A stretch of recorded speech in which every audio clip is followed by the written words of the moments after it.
So this afternoon, we're going to be talking about faith. So what is faith? One of Merriam-Webster's definitions on the word faith is a firm belief in something for which there is no proof. Mark Twain once said, faith is believing in something you know ain't true. Christians believe in Genesis, have faith in Genesis chapter 1, verses 1 through 3. It says, in the beginning, God created the heavens and the earth. The earth was without form and void, and darkness was on the face of the deep, and the Spirit of God was hovering over the face of the waters. Then God said, let there be light, and there was light. Atheists and others argue a severe lack of proof that, one, there is a God, and two, he created everything. So they, in turn, have faith in the fact that nothing collided with nothing and created something. So in the vast, dark abyss of nothingness, a bunch of nothing over here ran into a bunch of nothing over here, and bam, created all the something that we see today. And this strikes me as odd because in 1974, a man named Billy Preston wrote a song, and the lyrics go like this: nothing from nothing leaves nothing. Truthfully, if an atheist can believe that something came from nothing, I don't have that much faith. I don't have enough faith to be an atheist. So if faith is not limited to Christians or religious people, what exactly is it? A good place to start is an awesome insight that I read the other day. Faith is a verb. It's not a noun. It's an activity, not a thing.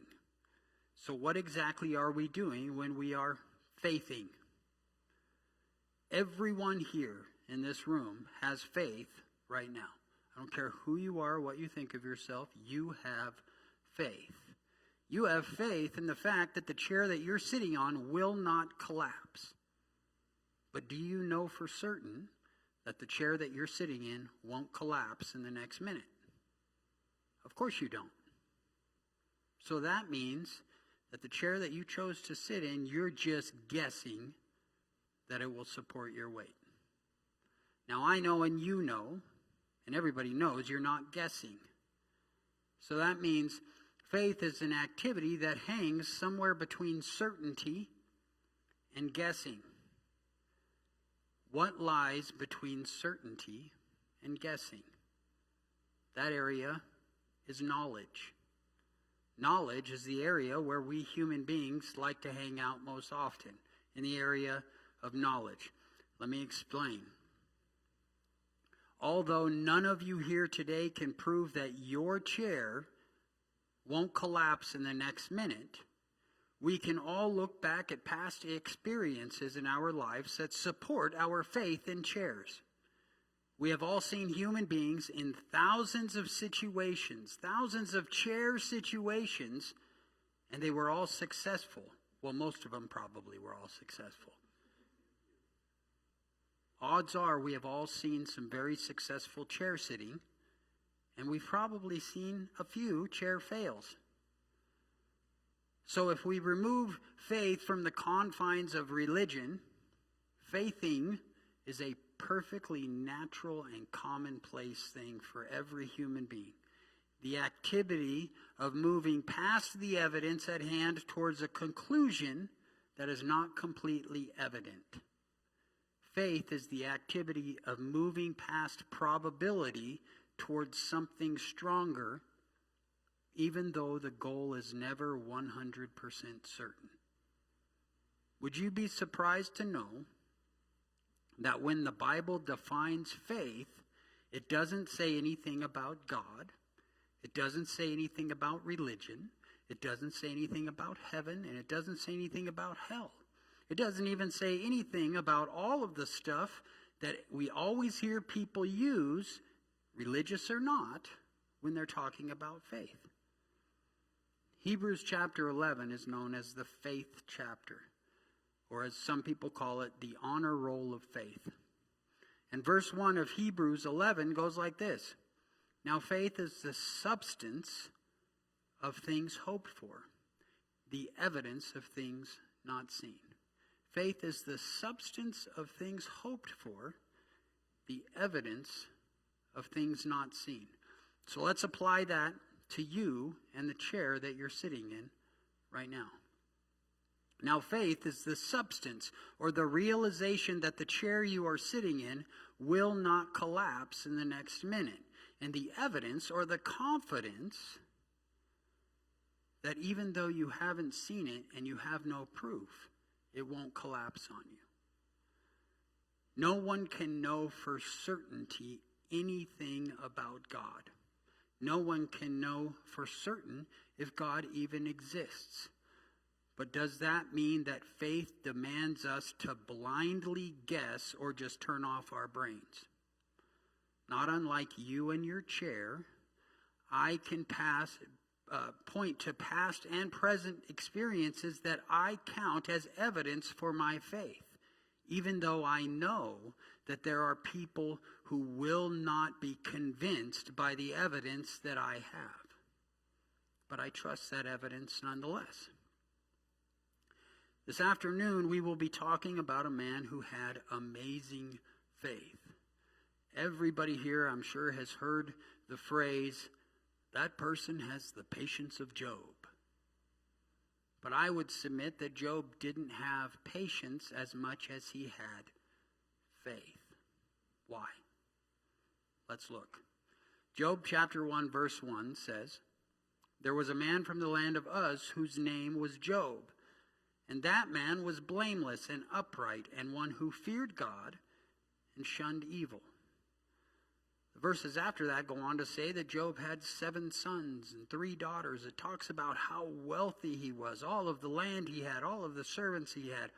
It talks about how his children went and feasted on their birthdays. And it even says that Job would send and sanctify them after their feasts. And he would offer up a burnt offering to God on their behalf. Why? The end of verse 5 says, for Job said, it may be that my sons have sinned and cursed God in their hearts. Job did thus regularly. Job's belief and faith in God was so strong that it extended to his family. Job chapter 1 verses 6 through 11 says, now there was a day when the sons of God came to present themselves before the Lord, and Satan also came among them. And the Lord said to Satan, from where do you come? So Satan answered the Lord and said, from going to and fro on the earth and walking back and forth on it.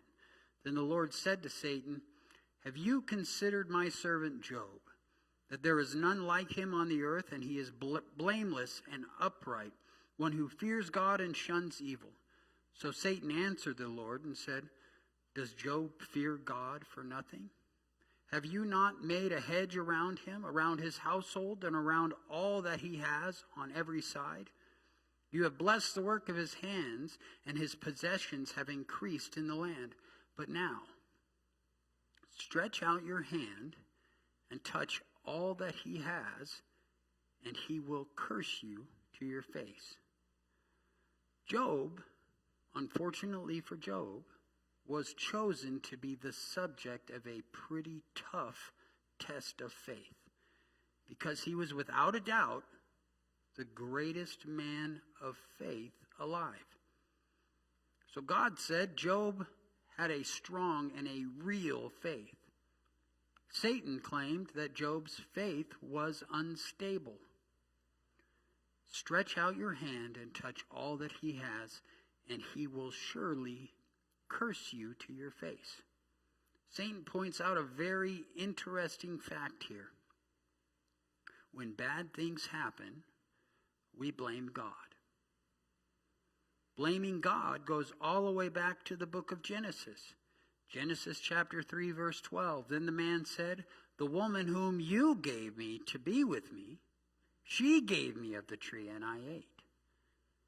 Satan deceives Eve and gives some to Adam. And when God confronts him, God's like, dude, it's your fault. You sent her to me. You made her for it. It's her fault. It's your fault, not my fault. That's what we human beings do. Something goes wrong, we blame God. Things go good, we congratulate ourselves, right? Things are going great. I have money in the bank. I have a nice car. I have a nice house. I am the man.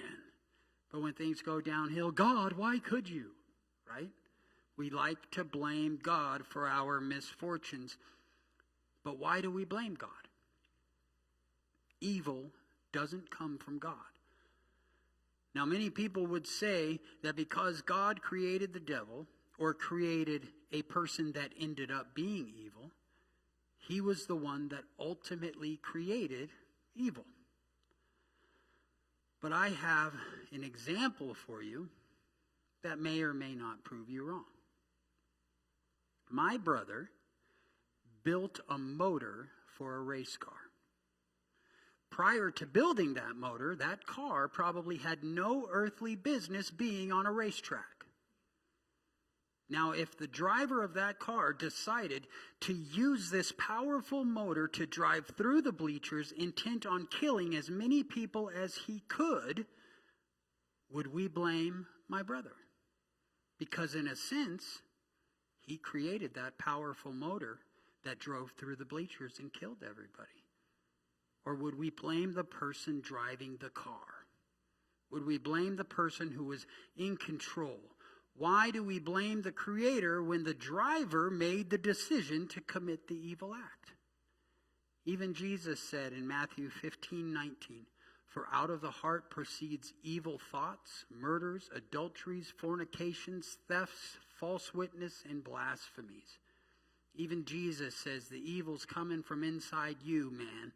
Quit blaming God. It's coming from here. But I digress. Back to Job. Satan claims that Job will blame God and turn from him if he begins to experience evil rather than blessing. And the test of faith begins. In Job chapter 1, verses 13 through 22, it says, "Now there was a day when his sons and daughters were eating and drinking wine in their oldest brother's house, and a messenger came to Job and said, 'The oxen were plowing and the donkeys feeding beside them. Then the Sabeans raided and took them away. Indeed, they have killed all the servants with the edge of the sword, and I alone escaped to tell you.' While he was still speaking, another came. The fire of God fell from heaven and burned up the sheep and the servants and consumed them. And I alone escaped to tell you. While he was still speaking, another came and said, 'The Chaldeans formed 3 bands, raided the camels, and took them away. Yes, and killed the servants with the edge of the sword, and I alone escaped to tell you.' While he was speaking, another also came and said, 'Your sons and daughters were eating and drinking wine in their oldest brother's house, and suddenly a great wind from across the wilderness struck the 4 corners of the house, and it fell on the young people, and they are dead. And I alone have escaped to tell you.' Then Job arose, tore his robe, and shaved his head, and he fell on the ground and worshipped. And he said, 'Naked I came from my mother's womb, and naked I shall return there. The Lord gave, and the Lord has taken away. Blessed be the name of the Lord.' In all this, Job did not sin or charge God with wrong. Job said, 'Naked I came from my mother's womb, and naked I shall return there. The Lord gave, and the Lord has taken away. Blessed be the name of the Lord.' In all this, Job did not sin nor charge God with wrong." So a guy comes to Job and says, "Somebody showed up and stole all of your sheep or all of your oxen." And then while the guy is still talking to him, another one shows up and says, "Hey, this lightning came down and killed all of your animals." And then as he was still talking, another one shows up and says, "The Chaldeans showed up and decided to raid and take everything." And then while he's still talking, a 4th one shows up and says, "All 10 of your kids are dead. Every one of them's dead." Now most of us would probably look up at God and curse him. "How could you allow this to happen to me? If you're such a great and amazing and loving God, why would you allow this to happen to me? But Job said, naked I came from my mother's womb, and naked I'll go back. The Lord gave it to me, and he took it away. Then in the second chapter of Job, Satan talks to God again. In Job chapter 2, verses 1 through 10, it says, again, there was a day when the sons of God came to present themselves before the Lord, and Satan also among them to present himself before the Lord. And the Lord said to Satan, from where do you come? Satan answered, from going to and fro on the earth and walking back and forth on it. And then the Lord said to Satan, have you considered my servant Job, that there is none like him on earth? A blameless and upright man, one who fears God and shuns evil, and still holds fast to his integrity, although you incited me against him to destroy him without cause. So Satan answered the Lord and said, skin for skin. Yes, all that a man has, he will give for his life. But stretch out your hand now and touch his bone and his flesh, and he will surely curse you to your face. And the Lord said to Satan, behold, he is in your hand, but spare his life. So Satan went out from the presence of Job, the Lord, and struck Job with painful boils from the sole of his foot to the crown of his head. And he took for himself a potsherd with which to scrape himself while he sat in the midst of ashes.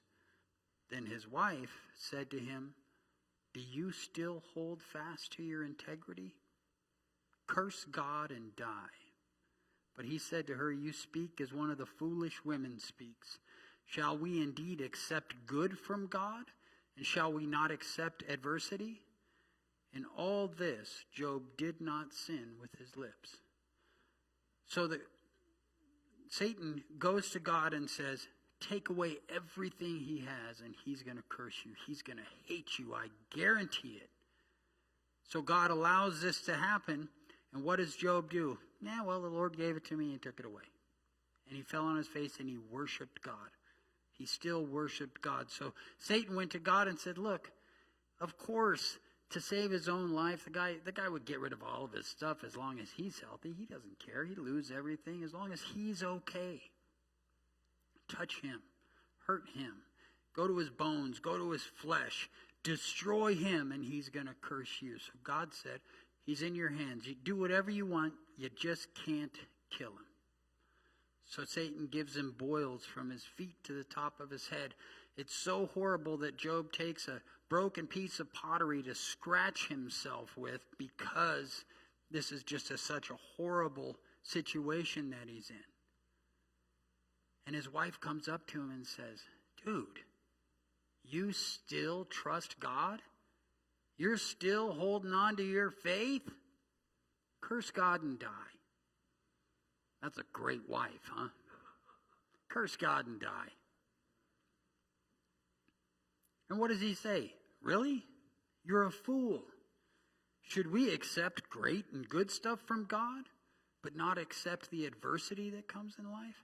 Should we only want good stuff and not realize that there is bad stuff out there that we're going to have to deal with? And in all this, Job did not sin with his lips, lost all of his livelihood, lost all 10 of his children. Now he's in horrible, nasty pain with boils all over his body, yet he does not curse God. As we read through the book of Job, we see that the suffering becomes so much for Job, and he starts to turn a little bit bitter.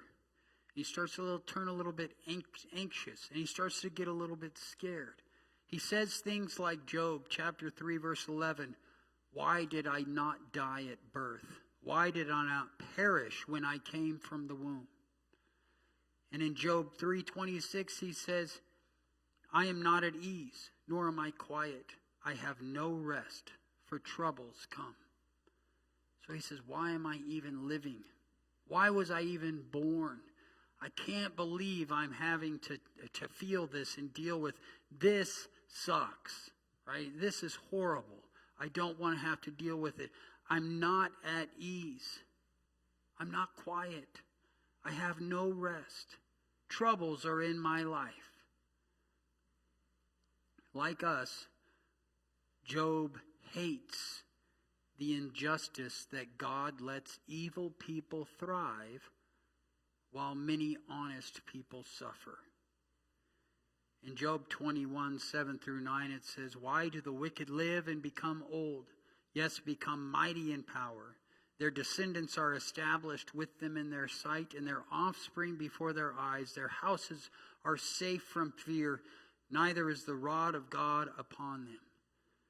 Finally, Job reaches the point, I'm sitting here in misery. I've lost everything. I feel like I should be dead. I'm yearning for death. Why is it that the evil people of the world have good stuff? Why do they have money? Why do they have houses? Why do their children have good lives? Why is everything going good for these evil people and my life sucks?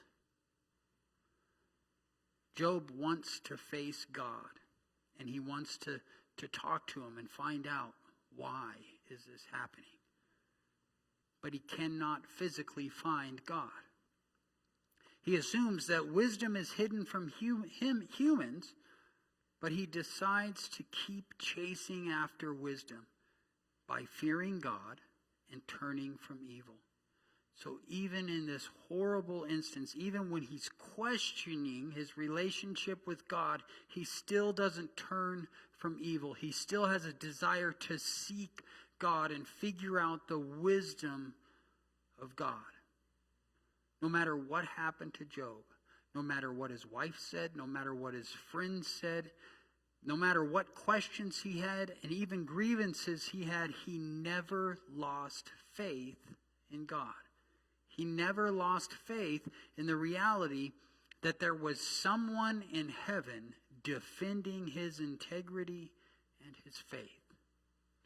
In Job chapter 16, verse 19, it says, "Surely even now my witness is in heaven and my evidence is on high."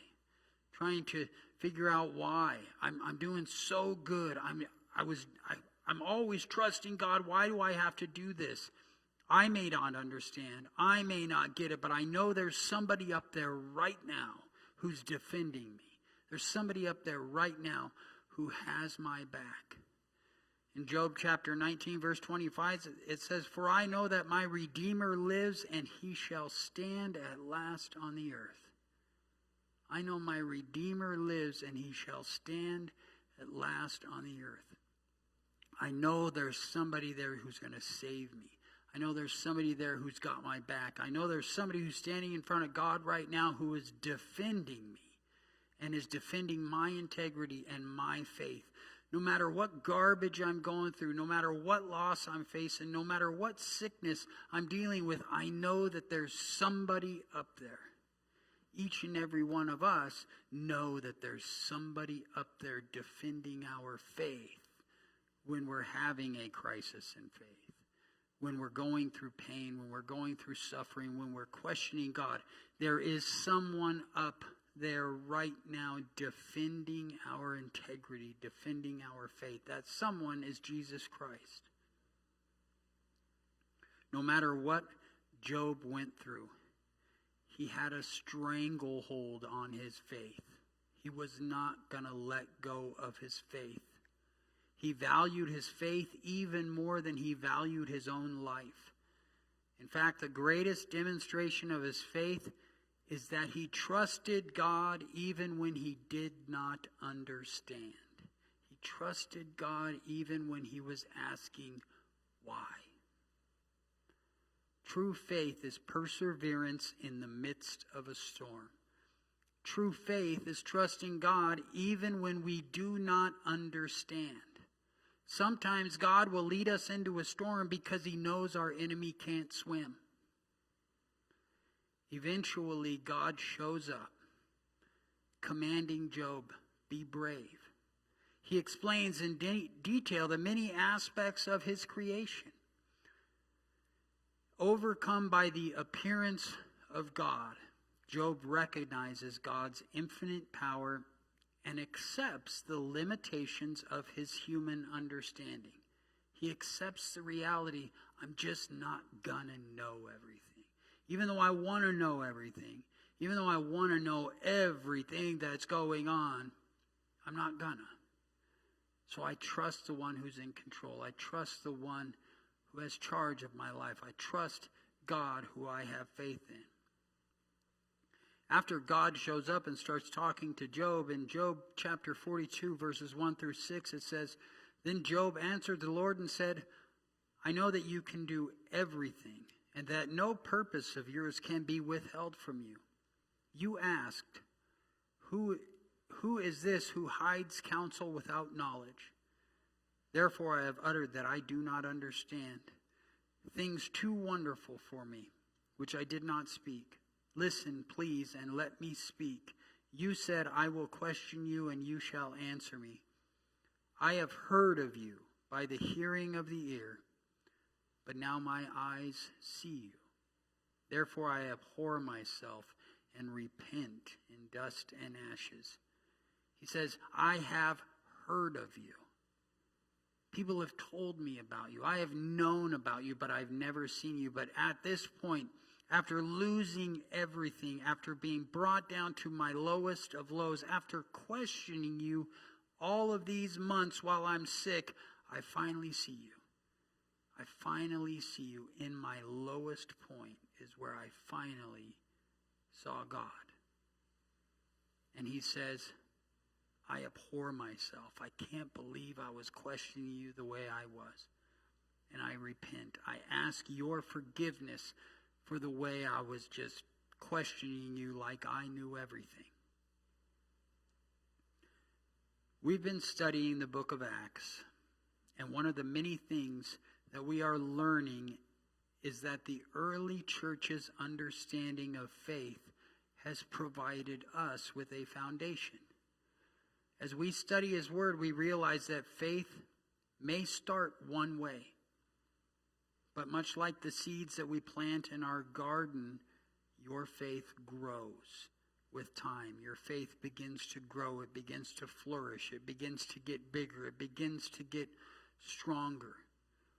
Like Job, even though we don't understand God's will, even though we don't get the situation that we're in, our faith in him should be our guiding light. We do not have to rely on what we feel when we all have what we know. Like the chair analogy, you don't have to feel like your chair is going to hold your weight.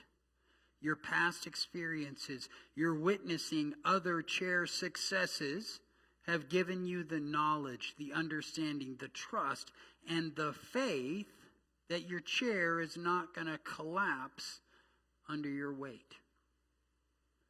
Even Paul, while in prison, facing death, had faith in God so profound that he was able to write these words to a church in Philippi and encourage them. Philippians chapter 4, verses 4 through 8. Rejoice in the Lord always. Again, I will say rejoice.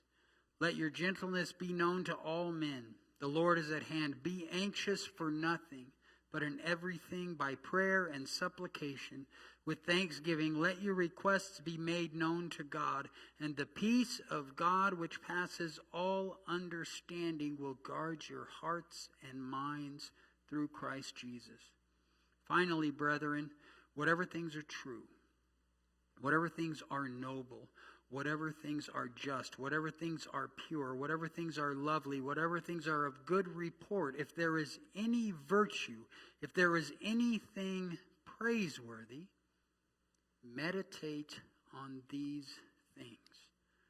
Quit focusing on the struggles of life. Quit focusing on what you don't have and focus on what you do have.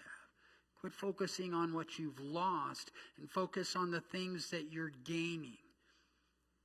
Focus on, put your trust and your faith in God. Sure, you may not be able to see him right now.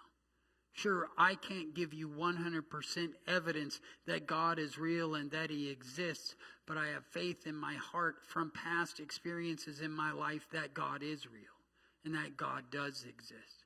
And my past experience may not be enough evidence for you, but if you focus, you may see the reality that God has been present in your life. And your faith may start out as that seed, but it will begin to grow. And we start to live as if. We live as if God is always with us. We live as if Christ is always in our heart. Look at it this way. If recently there was almost a $2 billion lottery, right? If you would have won that lottery and the people from the government called you and said, you are absolutely going to get your $2 billion, but it's going to be a year before you get it because there's a lot of paperwork. You would still live as if you were a billionaire. You would have excitement. You'd have joy. You just have this amazing peace in your life because I'm a billionaire. I know I got to wait a year, but it's mine.